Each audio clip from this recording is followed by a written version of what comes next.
लीजिए सुनिए जयशंकर प्रसाद की लिखी कहानी तानसेन। वाचन समीर गोस्वामी का है। ये छोटा सा परिवार भी क्या ही सुंदर है। सुहावने आम और जामुन के वृक्ष चारों ओर से इसे घेरे हुए हैं।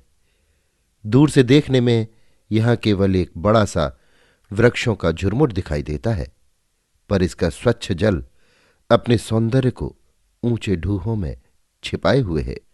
कठोर हृदयाधरणी के वक्ष स्थल में ये छोटा सा करुणा कुंड बड़ी सावधानी से प्रकृति ने छिपा रखा है। संध्या हो चली है। विहंग कुल कोमल कलरव करते हुए अपने अपने नीड़ की ओर लौटने लगे हैं। अंधकार अपना आगमन सूचित कराता हुआ वृक्षों के ऊंचे टहनियों के कोमल किसलयों को धुंधले रंग का बना रहा है, पर सूर्य की अंतिम किरणें अभी अपना स्थान नहीं छोड़ना चाहती हैं। वे हवा के झोंकों से हटाई जाने पर भी अंधकार के अधिकार का विरोध करती हुई सूर्यदेव की उंगलियों की तरह हिल रही हैं। संध्या हो गई।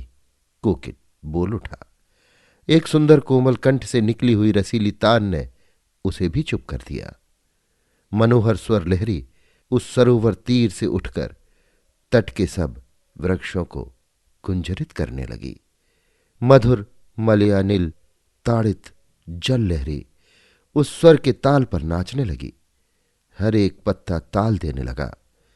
अद्भुत आनंद का समावेश था। शांति का नैसर्गिक राज्य उस छोटी रमणीय भूमि में मानो जमकर बैठ गया था।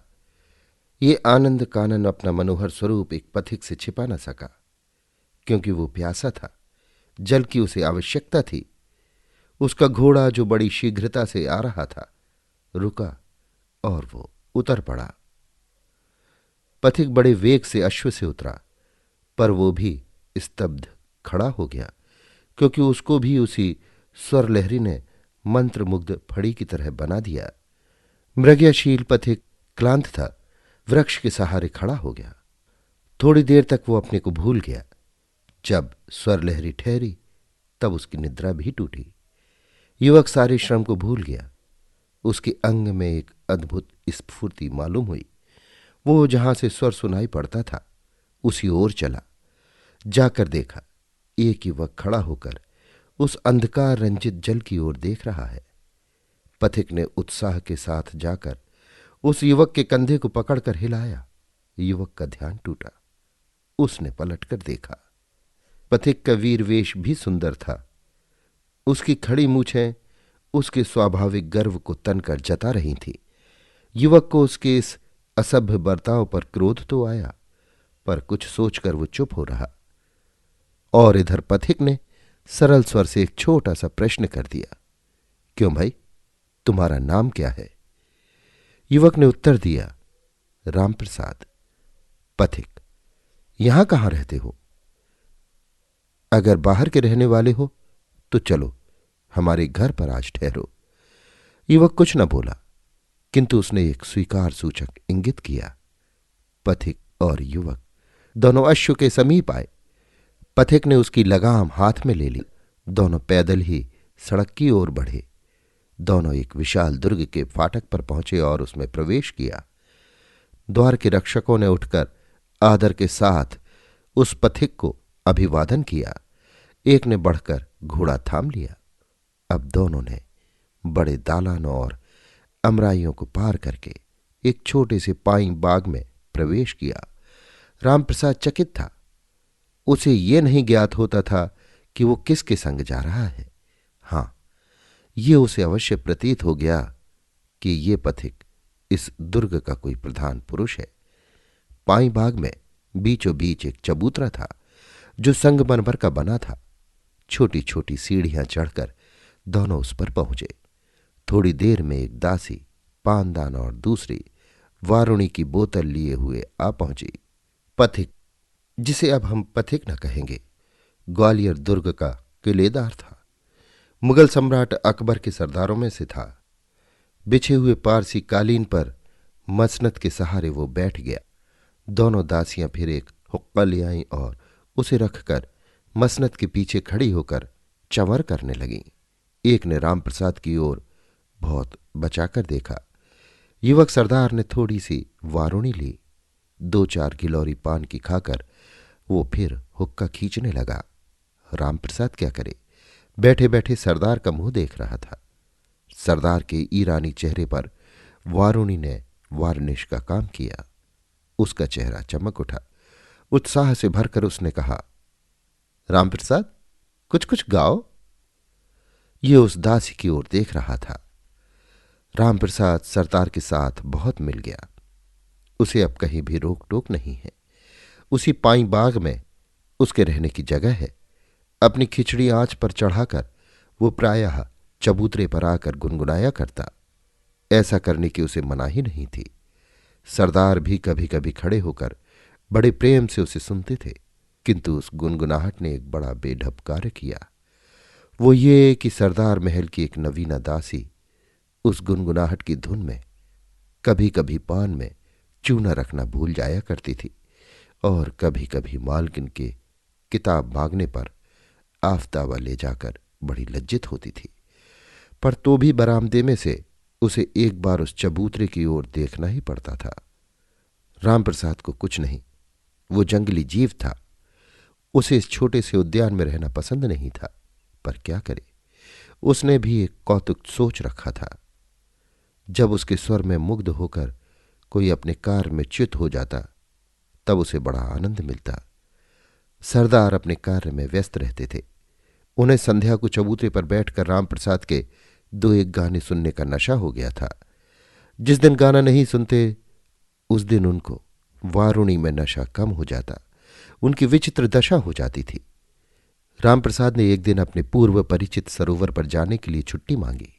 मिल भी गई। संध्या को सरदार चबूतरे पर नहीं बैठे, महल में चले गए। उनकी स्त्री ने कहा, आज आप उदास क्यों हैं?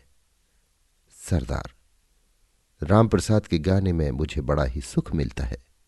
सरदार पत्नी, क्या आपका रामप्रसाद इतना अच्छा गाता है जो उसके बिना आपको चैन नहीं? मेरी समझ में मेरी बांदी उससे अच्छा गा सकती है। सरदार हंसकर, भला उसका नाम क्या है? सरदार पत्नी, वही सौसन, जिसे मैं दिल्ली से खरीद कर ले आई हूं। सरदार, क्या खूब! अजी, उसको तो मैं रोज देखता हूं। वो गाना जानती होती तो क्या मैं आज तक सुन न सकता? सरदार पत्नी, तो इसमें बहस की कोई जरूरत नहीं। कल उसका और रामप्रसाद का सामना कराया जावे। सरदार, क्या हर्ज!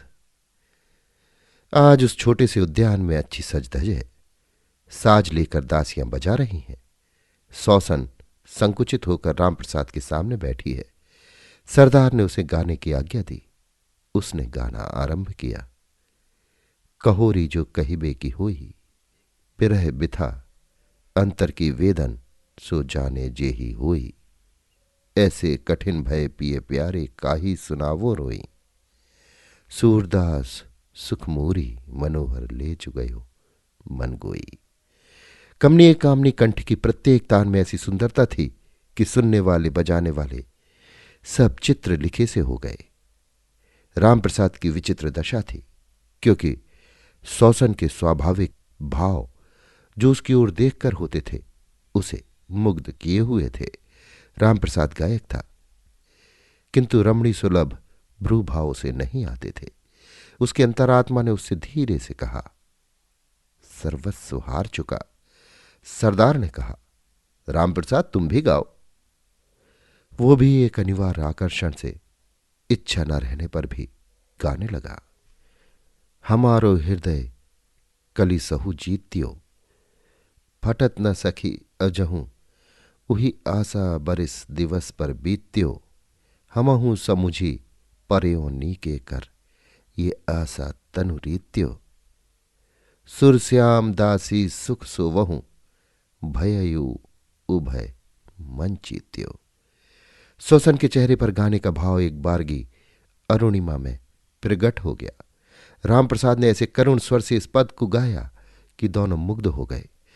सरदार ने देखा कि मेरी जीत हुई, प्रसन्न होकर बोला, रामप्रसाद, जो इच्छा हो मांग लो।